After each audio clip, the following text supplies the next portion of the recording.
성도님들도 은혜 많이 받으시기를 바랍니다. 할렐루야, 감사합니다. 서로 인사하십시다. 은혜 많이 받읍시다. 인사하십시오.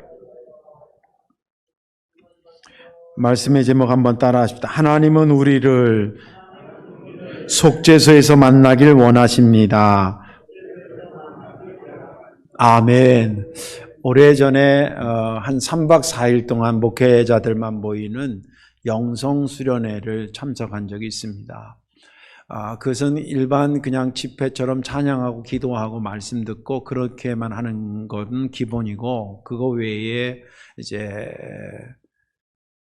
그 당시에 목사님들이 주로 왔기 때문에 그 스텝진에서 목사님의 자녀 중에서 어느 자매랑 이게 섭외가 돼가지고 목사의 딸로 사는 삶이 어떤가, 그런 갈등, 그러면서 다듬어지는 뭐 이런 것을 간증하는 시간도 있었어요. 근데 참 그것도 은혜롭게 잘 듣고, 거기에 목사님들이 당신 딸 같은 생각하면서 울고 뭐 그렇게 은혜를 받았습니다. 또 그런 거 외에 이제 공동체 활동도 이렇게 해서 아무튼 3박 4일 동안 영성훈련을 쌓는 것이었습니다.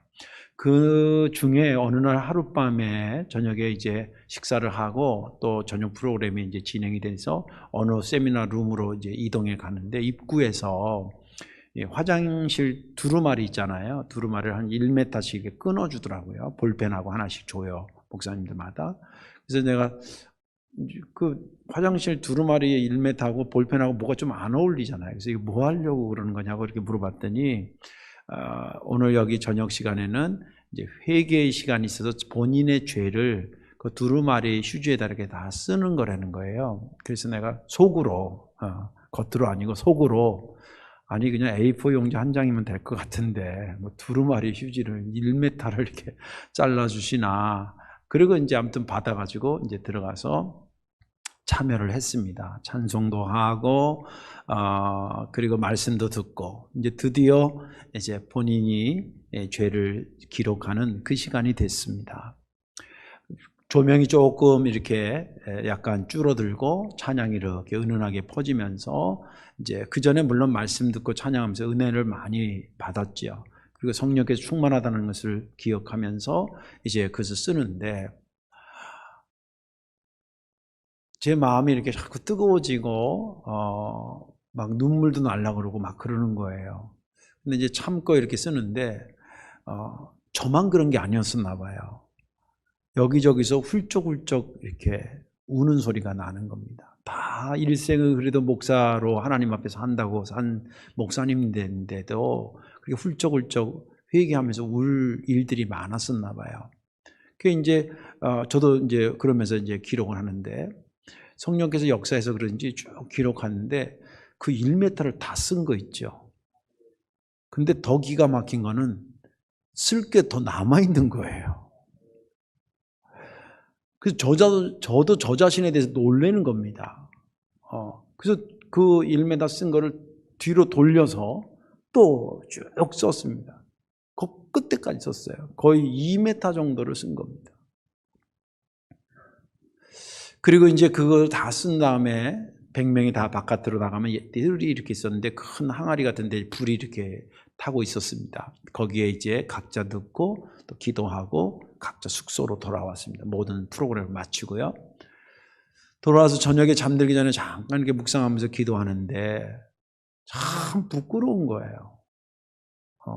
A4 용지 한 장이면 충분할 것 같았는데 쓰다 보니까 성령께서 강력하게 역사해서 그런지 그 1m가 모자라서 뒷면으로 써도 꽉 채울 정도로 뭐 그저 큼직큼직하게 쓰는 게 아니에요. 그냥 일반적으로 글씨 쓰듯이 쓰는데 그렇게 많더라고요.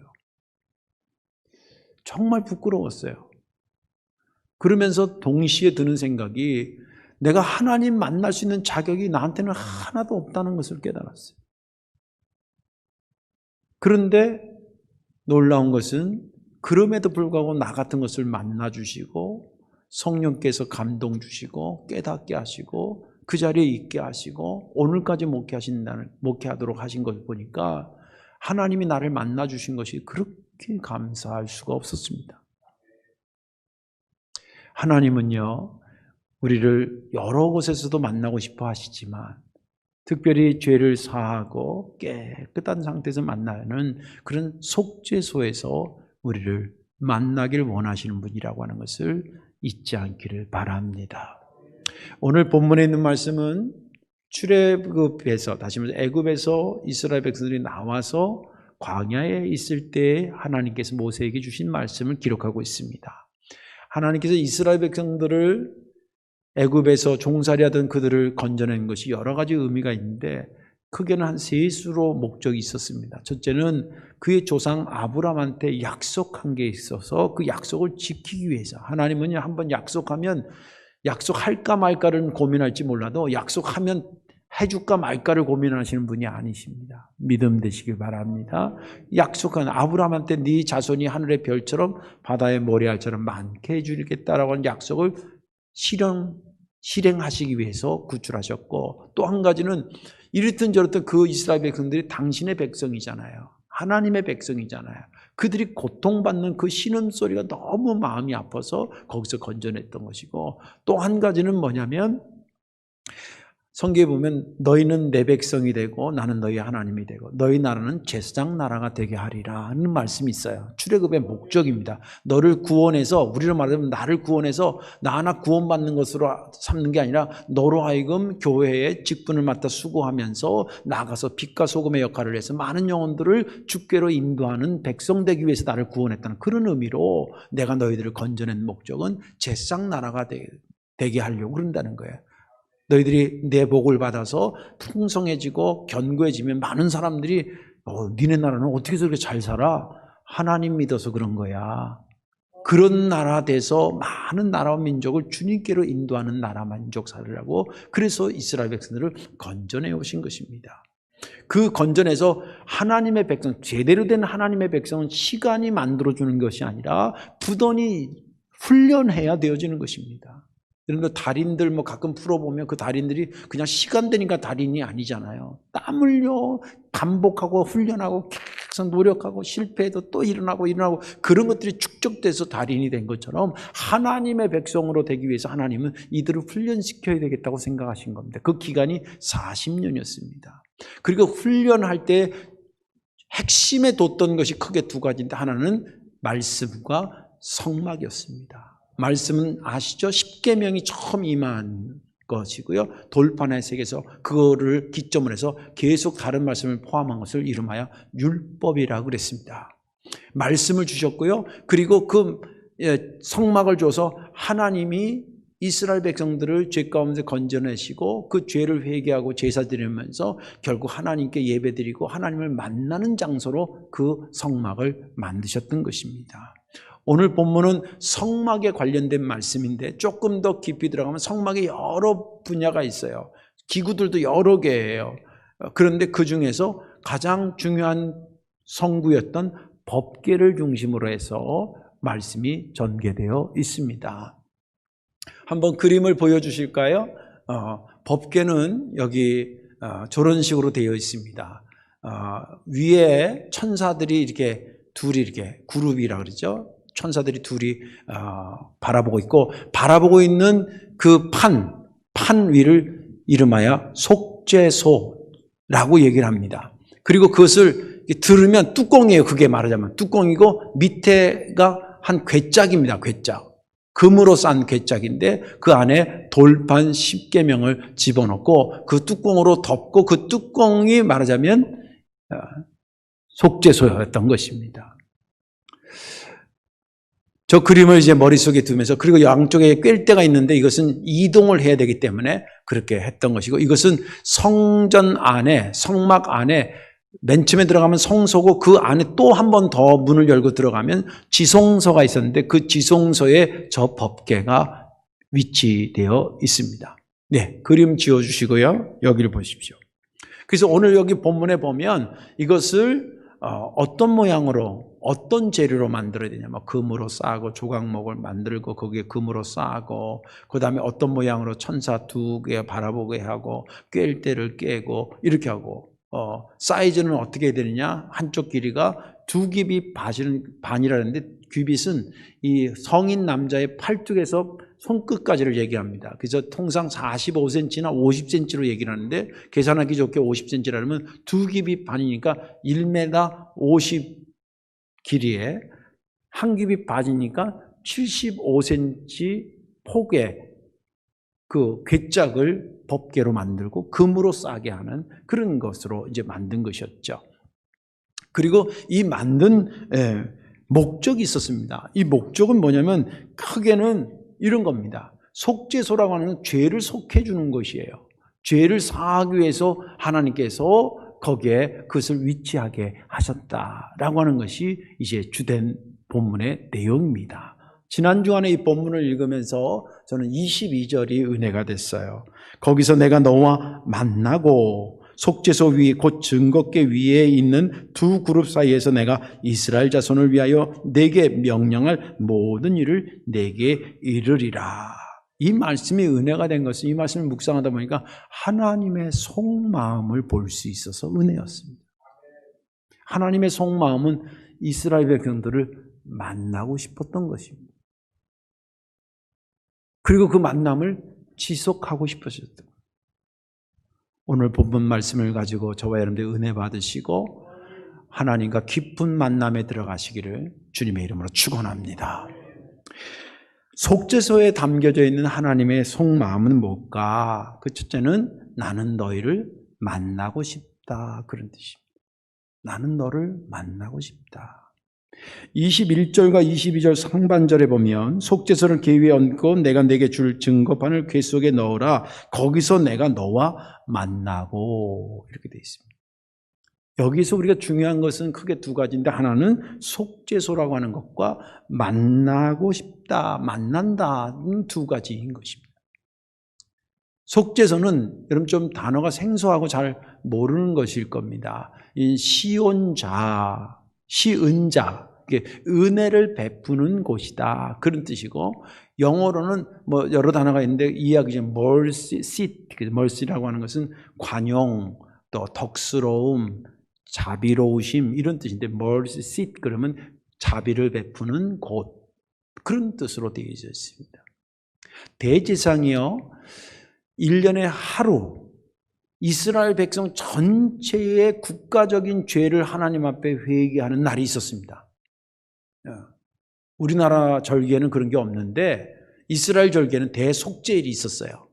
그날 짐승을 잡아서 번제로 드리고 그 피를 가지고 대제사장이 이 딴 때는 성소 안에만 다니다가 그날은 쥐성소 안에까지 들어오게 됩니다.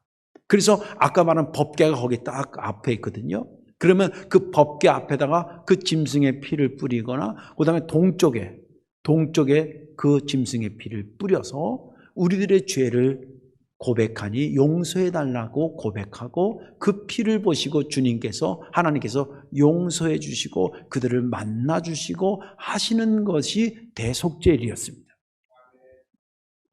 근데 중요한 것은 하나님께서 거기서 이스라엘 백성들을 만나신다는 거예요.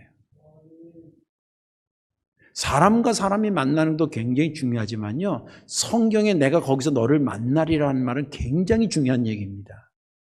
혹시 성경을 보다가 그런 부분이 있으면 그 밑금치고 보셔야 됩니다. 야곱이 이스라엘 된 것도 다른 뭐 음식을 좋은 걸 먹었거나 좋은 집에 살거나 그래서 야곱이 이스라엘이 된 게 아니라 하나님을 만나서 그렇게 된 거예요.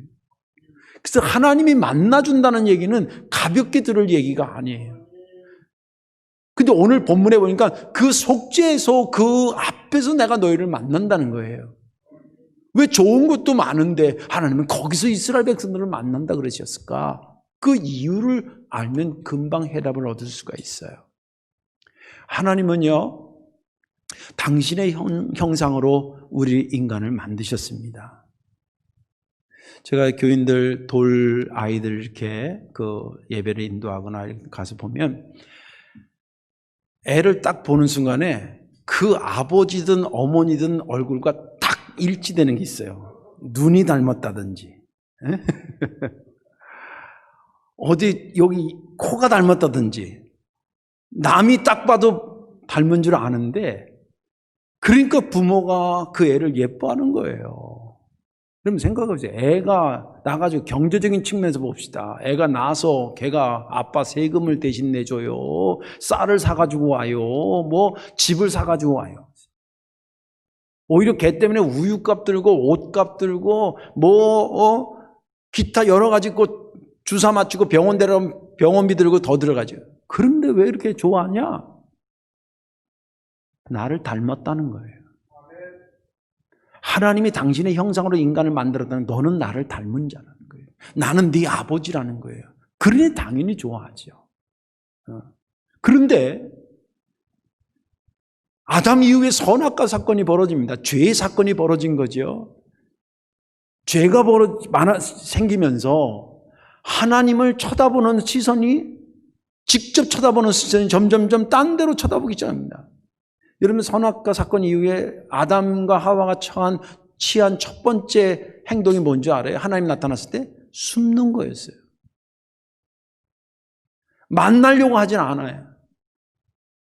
또 하나님도 죄 가운데 있는 것을 만나고 싶진 않아.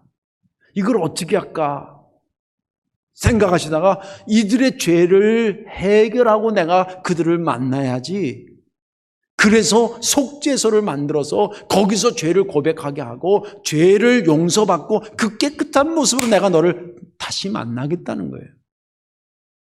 그런 하나님의 마음을 성구로 표현한 것이 속죄소였다는 거예요. 그러니까 속죄소는 죄를 사하는 것이라고 얘기할 수 있는데 그 의미는 그렇지만 좀 더 깊이 생각하는 하나님의 속마음은 뭐냐면 왜 죄를 속하냐는 거예요. 만나고 싶어서 그런 거예요. 내가 너희를 원래 만들었던 그 모습으로 나는 너를 만나고 싶다는 거예요. 곰곰이 생각해 보십시오. 교회를 주님께서 왜 핏값으로 세운 겁니까? 여러분들에게 성도교회가 무슨 의미입니까? 물론 여기만 아니면 하나님이 안 계시는 건 아니지만 그래도 사람이 오감을 통해서 인지하는 능력이 있는데 내게 있어서 성도교회는 왠지 하나님을 만나는 통로와 같은 것으로 인지된단 말이지. 속죄소가 그런 것이었습니다. 하나님의 속죄소를 만들어서라도 내가 네 죄를 용서해서라도 나는 너를 만나고 싶다는 거예요. 우리 생각에는 딱 죄 짓는 거 그냥 딱 잘라버리지. 그까짓 거. 죄 많은 인생.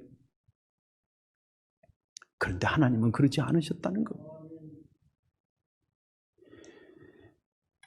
히브리서에 보면 이런 말씀이 기록되어 있어요. 하나님의 속마음, 만나고 싶어하는 속마음을 이렇게 말하고 있어요. 에브라임이여 내가 어찌 너를 놓겠느냐. 이스라엘이여 내가 어찌 너를 버리겠느냐. 내 마음이 내 속에서 돌이켜 나의 국률이 온전히 불붙듯 하도다. 스바냐서에서는 이렇게 기록합니다. 너희 하나님 여호와가 너희 가운데 계시니 그는 구원을 베푸실 전능자시라. 그가 너로 인하여 기쁨을 이기지 못하시며 너를 잠잠히 사랑하시며 너로 인하여 즐거이 부르며 기뻐하시리라. 마치 너만 보면 내가 너무 기뻐서 어떻게 내가 감당하지 못하겠다라고 하는 것을 표현하고 있습니다. 이게 하나님의 속마음이셨습니다. 이것은 누가 어떻게 그런 마음을 가지시라고 종료해가지고 할 수 없이 가진 것이 아니라 본능적으로 하나님이 갖고 계시는 겁니다. 인간에 대해서. 본능적이라고 하는 것을 시간적으로 환산해서 해석하면 과거에도 그러셨고 지금도 그러시고 앞으로도 변질되지 않고 계속 그런 마음을 갖고 있는 것을 이름하여 본능적이라 그럽니다. 하나님은 지금도 우리를 그러면 만나고 싶어 하실까?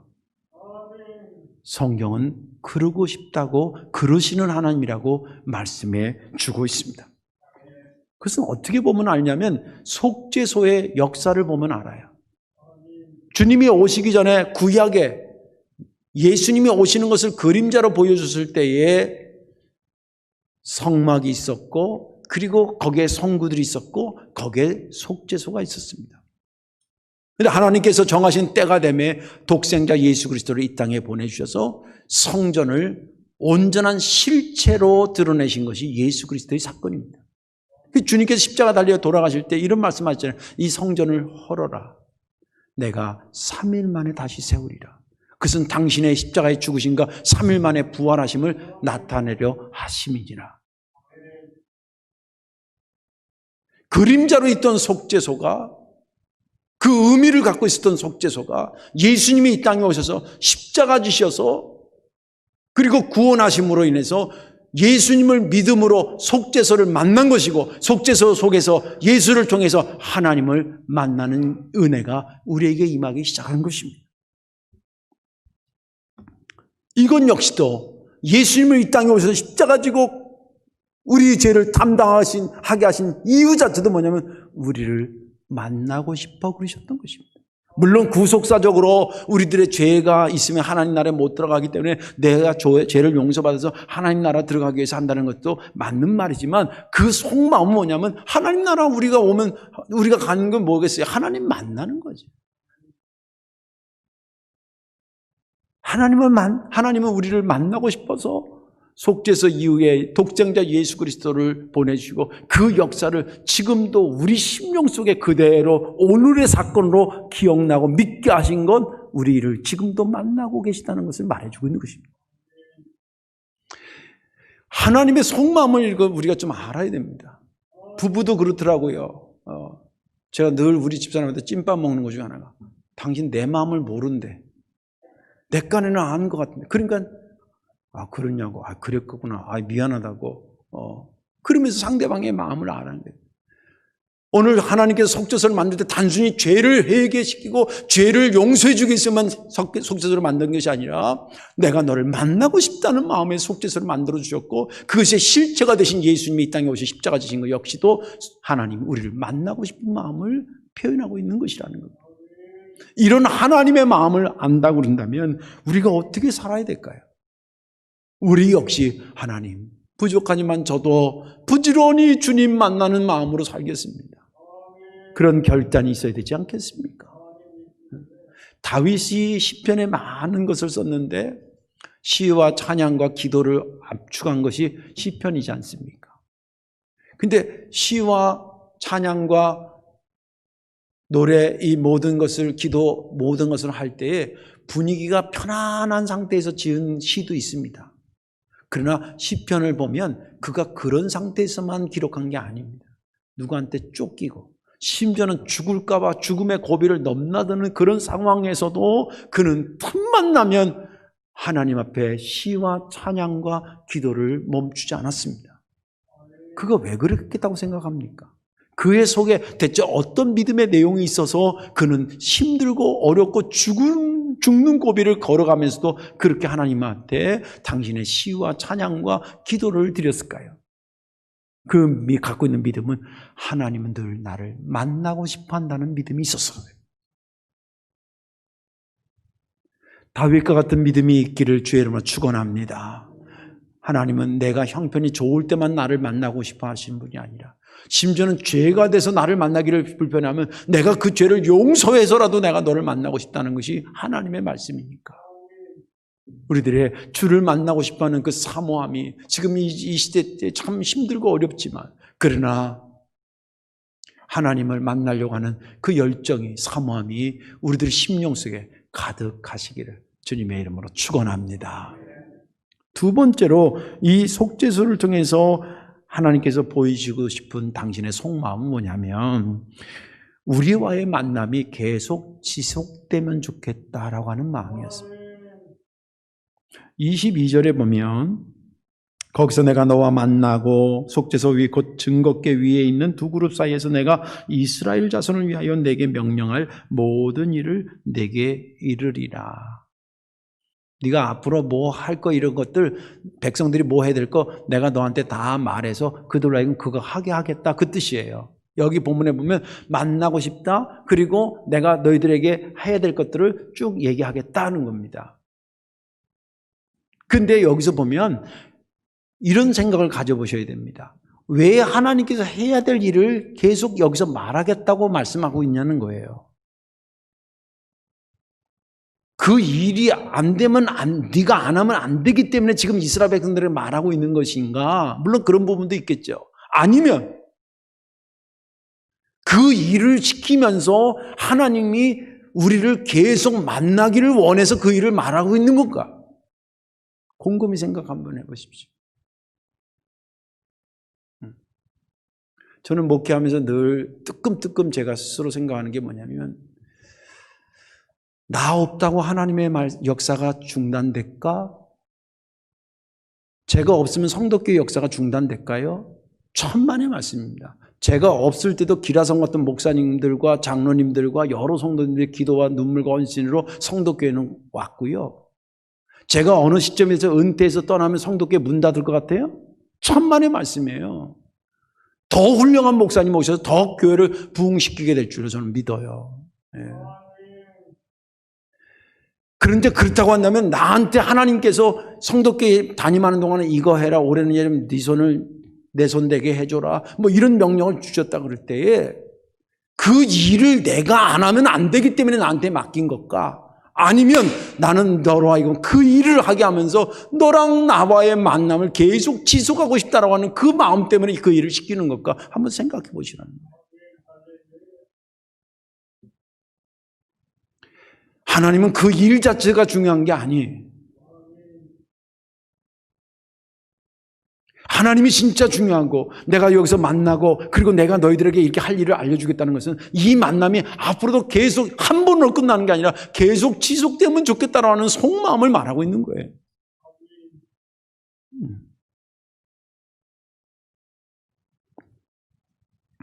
예수님의 역사를 보더라도 그렇습니다. 예수님이 이 땅에 오셨어요. 속죄소를 완성하셨습니다. 만남이 연결됐어요. 그런데 제자들이 보니까 주님께서 십자가 달려 죽으셨어요. 그들이 예수님이 죽은 것을 보고 나서 무슨 생각을 했냐면, 아, 우리를 위해서 돌아가셨구나. 이거 맨 처음부터 그렇게 깨달은 게 아니에요. 이제 우리는 예수님과 만남이 끝났다라고 생각했습니다. 그 성경을 자세히 보면 예수님 죽고 나서 제자들이 모여서 새로운 실존적인 고민에 빠졌어요. 이 어떻게 먹고 살지? 나 뭐하고 살지? 이 경제적인 측면이 아니라 나 이제 여태까지 3년 동안 예수님이 왕된 줄 알고 쫓아왔는데 예수님이 죽었는데 이제 끝났는데 뭐하고 살지? 그리고 또 베드로가 아유 나 내가 어부 출신이니까 난 갈릴리로 다시 돌아갈래. 나 거기 가서 물고기나 잡다가 송충이는 솔나물 먹고 살아야 된다는 것처럼 나도 글로 갈래. 그리고 딱 일어납니다. 그랬더니 그 주변에 있던 몇몇 다른 제자도 그럼 나도 갈게. 이렇게 돼 있어요. 성경에 보면요. 그래가지고 그냥 다시 어부되기 위해서, 왜? 예수님하고 끝났다고 생각하니까. 그 물고기 잡으러 가갔는데 그 아시죠? 밤새 못 잡아가지고 아침녘에 주님 나와서 뭐 고기 있냐고 물어보고 던져라 그러고 잡아가지고 하니까 아우 예수님이다 누가 그러니까 얼른 와가지고 머리를 조아렸는데, 그 주님께서 그러잖아요. 요한의 아들 시몬아 네가 나를 사랑하느냐? 예, 제가 주님을 사랑합니다. 그렇게 세 번 한 다음에 내가 너 성령 보낼 테니까 예루살렘을 떠나지 말고 가서 기도하고 기다려라 그러잖아요. 그 믿음이 있어 간 게 아니라 그래도 그렇지 3년 동안 주님과 나눈 정이 얼마나 있어요. 그죠? 그래서 저는 생각에 그냥 마지막 소원이라도 들어드리자 그런 마음 가지고 예루살렘 가서 기도하고 있었을 거라고 생각이 들어요. 그래서 이래저래 모인 사람이 120명이었습니다. 그들이 기도하다가 성령을 받아요. 그리고 완전히 180도로 달라졌어요. 물론 달라진 내용들이 굉장히 많지만 오늘 이 만남이라는 관점에서 달라진 건 뭐냐면 주님과 우리가 끝난 줄 알았는데 끝난 게 아니었네를 깨달은 거예요. 진짜 이제부터는 시작이네 그렇게 생각한 거예요. 그래서 일어나기 시작한 게 그게 초대교회예요. 그리고 이 놀라운 사실을 땅끝까지 증거해야 되겠다. 움직인 사람들이 12제자요. 그리고 바울이었어요. 바나바도 그랬지만. 그래서 읽어놓은 게 초대교회고. 그 성령의 역사를 따라 순종하면 계속 그 관계가 유지돼서 흘러온 게 오늘 우리에게까지 온 거예요. 주님은 그러기에 지금도 우리와의 관계가 계속 만남이 지속되기를 원하시고 있다는 겁니다. 우리 다 성령 받은 사람들 아닙니까? 그러니까 예수를 그리스도로 고백하지요. 성령에 대해서 우리가 흔히 4가지로 설명하잖아요. 성령의 세례, 충만, 은사, 열매. 성령의 세례는 이례적 사건입니다. 예수 만나면서 예수가 그리스도로 고백되어지는 거예요. 예수님은 만남이라고 생각한다면 충만과 은사와 열매는 그 성령과 주님과의 관계가 계속 유지되는 것을 의미할 때 충만과 은사와 열매가 나타나는 거예요. 왜 성령께서 오셔서 우리에게 만남하게 주기만 한 것이 아니라 충만하게도 역사하시고 은사도 주시고 열매도 맺게 하시냐? 나는 너를 떠나지 않고 나는 너를 만나고 그 만난 것이 유지되기를 나는 지금도 원하신다는 거예요. 성도께 81년의 역사는 성령의 역사인 줄로 믿으시기 바랍니다. 믿음의 사람들을 곳곳에 세워서 오늘까지 오신 거예요. 앞으로도 계속될 거예요. 누구의 역사입니까? 성령의 역사고 그분과 만남이 계속 지속되는 것의 역사인 것입니다.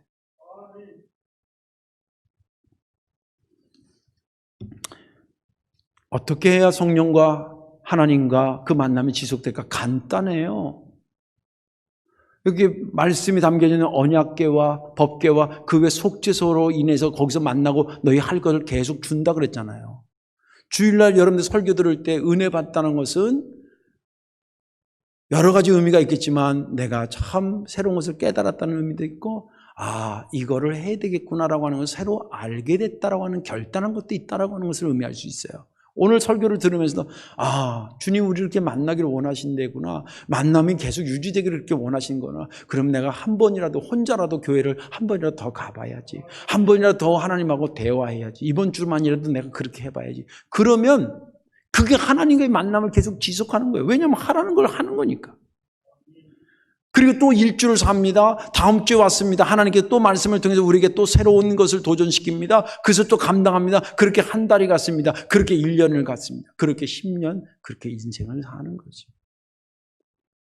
그런 사람이 돌이켜보니까 하나님과 함께 그 만남을 유지하고 온 자의 삶의 모습이었던 것입니다. 이제 말씀을 정리합니다.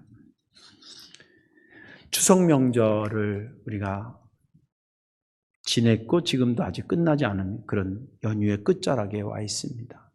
추석 그러면 여러 가지 것들이 생각되겠지만 특별히 보고 싶은 사람들이 더 보고 싶은 때가 추석이라 생각이 듭니다.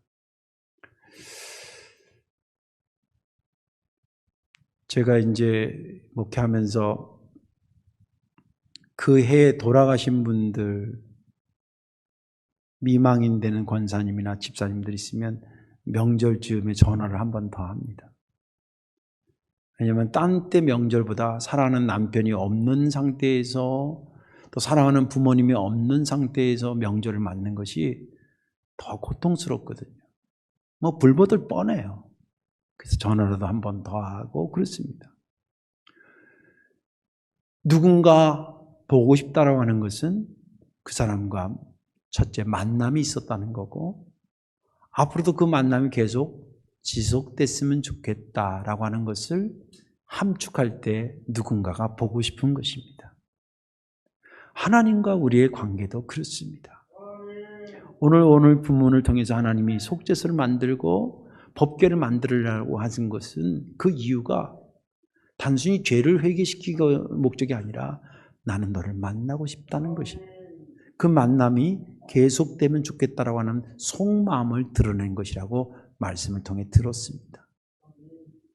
그렇다고 한다면 나 같은 걸 그렇게 만나기를 원하시는 하나님 앞에 저와 여러분들도 만나고 싶은 그 사모함이 불붙기를 바랍니다. 그게 시간적으로 표현되기를 원하고 교회 나오는 횟수로도 표현되기를 원하고 기도하는 것으로도 말씀을 한 장 더 보는 것으로도 표현되기를 바랍니다. 그리고 그런 걸 통해서 하나님과의 만남이 지속되는 열매들을 소유해서 사람과 사람의 관계가 보고 싶고 만남으로 더 돈독해지는 것처럼 하나님, 우리를 만나고 싶은 하나님을 우리도 사모하고 만나고 그분과 만남을 지속하면서 하나님과 우리의 관계도 정말 아름다운 그런 복된 관계가 되어주시기를 주님의 이름으로 축원합니다. 기도하겠습니다. 좋으신 아버지 하나님 고맙고 감사합니다. 우리를 그토록 만나고 싶어 하시고 또 그토록 그 만남이 지속되기를 원하시는 하나님의 속마음을 보게 하시니 부끄럽기도 하고 감사하기도 합니다. 이 한 주간의 삶이 우리도 하나님 만나는 일에 열심을 내게 도와 주옵시고 주님께서 우리에게 하라고 하신 일들을 감당하며 그 만남의 의미가 지속하는 그런 삶을 살 수 있도록 인도해 주옵소서. 감사드리며 예수님 이름으로 축복 기도하옵나이다. 아멘.